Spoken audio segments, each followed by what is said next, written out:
I could never figure it out what it was about Strats that they're so interesting, because some of us are, Strat people and we play Strats all the time.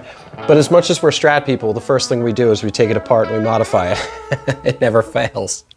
We love these things, but we're always driven to change them. We're always chasing that tone. It's a very unique guitar in that way. Les Paul, you buy, you keep it that way, and SG, you buy, you keep it that way. But when it comes to Strats, it's almost, immediately assumed that, we're going to start swapping parts out. And some of those parts really do make a big jump. So let's go ahead and take a look at two different sets of pickups today. We're looking at a custom shop 60s set and the newer scooped Seymour Duncan single coil set that we've got. So we're going to take a listen to some of these tones head to head, and you can let your ears decide, and then we'll talk about it a little bit at the end. Anyway, let's get to it.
Okay, so we've got two of the pickups out. We're looking at the bridge pickups. We've got on the left, we've got the Seymour Duncan, the scoop pickup, and on the right, we've got our Fender Custom Shop 60s pickup. Now, the bobbins are almost completely identical. To look at them is almost to think that they might come from the same provider. But I will say this, the winds on the Seymour Duncan are a little bit more tidy, and the wax appears to have permeated a little bit better during the potting. And the Custom Shop has kind of a loose wind to it, and the wax doesn't seem to have really secured the outside threads of the bobbin. I can see some loose sections just along the top left there. Both units are employing a cloth pull wire that has a wax coating to it, which is really nice because you don't have to strip it back. You can just give it a pull to have the exposed thread for when you're soldering down. And both of them are put together really well. The Seymour Duncan covers might not be everybody's brand of tea. They're very, very new, so you can always swap them out. But I do want to talk about the casting of the pole pieces. It's very clear from right here that we can see that the casting on the pole pieces of the Seymour Duncan is much more meticulously done. It's got a really great brush finish across the top. And I really like that they took the time to bevel these edges. You can see that they've knocked these edges down. And we knocked these down a little bit when we were relicking this guitar about a year ago, but I'm going to be honest, this might seem like maybe I'm picking on Fender here and being a little bit too analytical, but when you are playing, and if you're like me, you have a propensity to inadvertently strike strings right over the pickups, having a great beveled edge here is nice because as you're picking, if you make contact, the pick doesn't get caught on the pole piece. One of the big reasons that I actually kind of started not playing this guitar so much is because with these pickups, they did have a really sharp edge. I mean, you can shave with it. And even when you knocked it down with an abrasive, it was still a bit of a grab. So as you were picking, the guitar would be playing well. And then all of a sudden, the pick would hang up on the side of the pole piece, and you would feel it kind of catch. And it's not the be-all, end-all of your tone or of your playing, but it is a bit distracting. It's kind of like driving a manual, transmission car and knowing that every time you go for second gear, you're going to get that worn synchro grind. It doesn't slow the car down, and it doesn't theoretically impede the purpose or the function. But it is a bit unpleasant, it's a bit jarring, and when we're talking about art and things like that, if we feel solid, we're going to be much more, adventurous in our playing, much more expressive in our playing, so if you're thinking about it as just having confidence in the rig, that tactile feedback when that pick grabs there and kind of inhibits your playing, it does kind of play games with you when you're on stage. You find yourself a lot less likely to really step out of the box and be committed to a more expressive and a more interesting and more dynamic approach to your playing. Just putting that out there. Now, with a relatively clear tone, we can already hear that the scooped Strat set is a much more pronounced set of pickups. We've got a lot more push coming out of the brightness. The mids have been dropped back. But it's tough. With this sort of pickup, it's pointed at the Hendrix crowd. There's an intentionality there to use a lot of drive. So our best bet is to go ahead and inundate this signal with tons of drive, push it into just kind of the general arena that people would be using if they were doing a little bit more of a Philips Say sound type of fuzz and all that sort of stuff.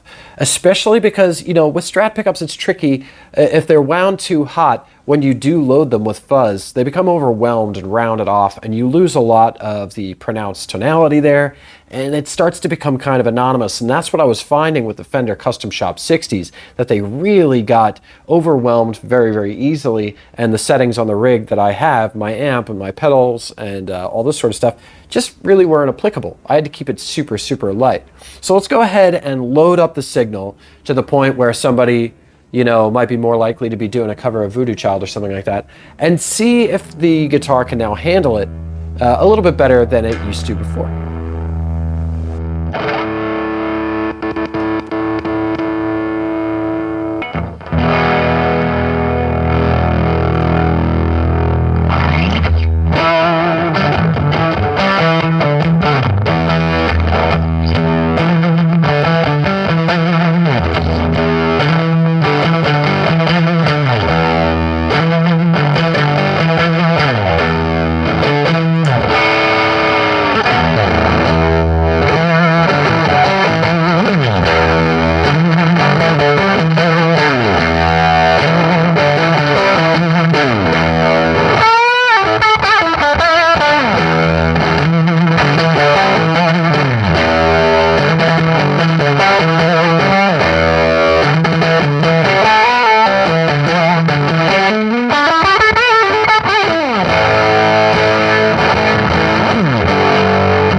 I didn't really anticipate these pickups wowing me. It's not that I'm trying to be, discouraging to any of the companies that make aftermarket pickups. It's just that I've seen a lot of snake oil sold. I've seen a lot of companies push a pickup telling everybody that it was going to make their dreams come true, and then it turned out that it was almost subpar to the standard stuff that was coming out of the factory on whatever rig it was going into. These pickups are a little bit different, and you can hear that in my playing. You notice that when I'm playing the Fender Custom Shop stuff, I have a kind of a lethargic approach to my playing because those pickups kind of sat in that field. The Seymour Duncan scoop pickups really wake up the top end, which is usually a bit of an alarm bell for me. But with this, it paired off so well with the rig and really resonated nicely that I couldn't help but continue to play long after I had already gotten the clips down and into the camera. So there's a testament to it right there. If there's any addition that you're making to your rig, if there's any modification that you're making, and it gets you to play it more, then do more of that. You know, it's just going to draw that dynamicism out of you.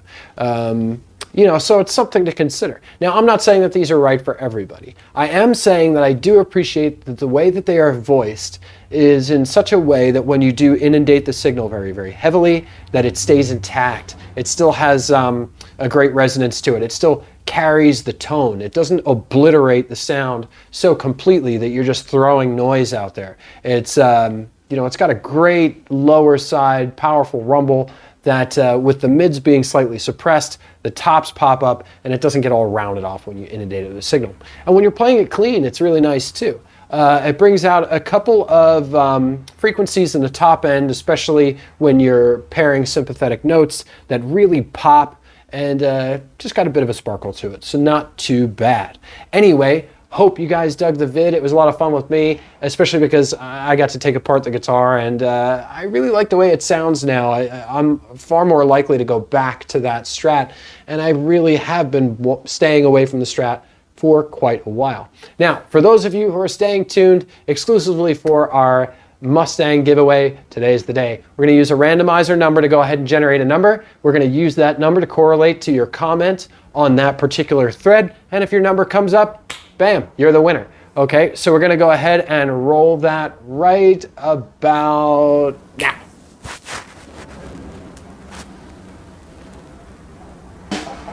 Hopefully you win.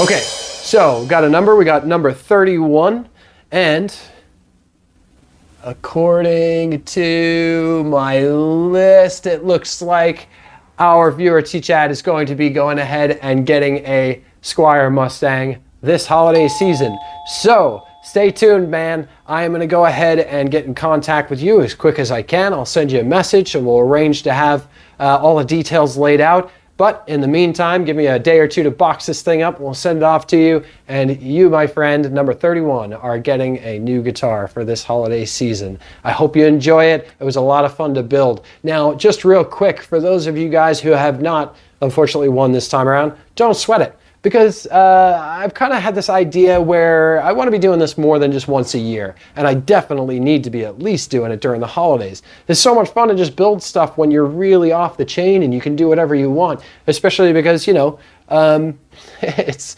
a blast. You're building guitars and you get to send it off to somebody and they get to have a great time with it. And the truth of it is that while this might sound a touch naive, I enjoyed building that thing so much that I was actually just telling somebody the other day, I'd love to get to the point where we're doing that all the time, you know, and not just building, you know, a Squire here, the Fender there, you know, maybe getting into some of the Gibsons from the 90s, doing some really crazy custom work, you know, moving something, you know, from, you know, a regular burst that you would get out of the factory and doing like a crazy nitro gold top or something like that.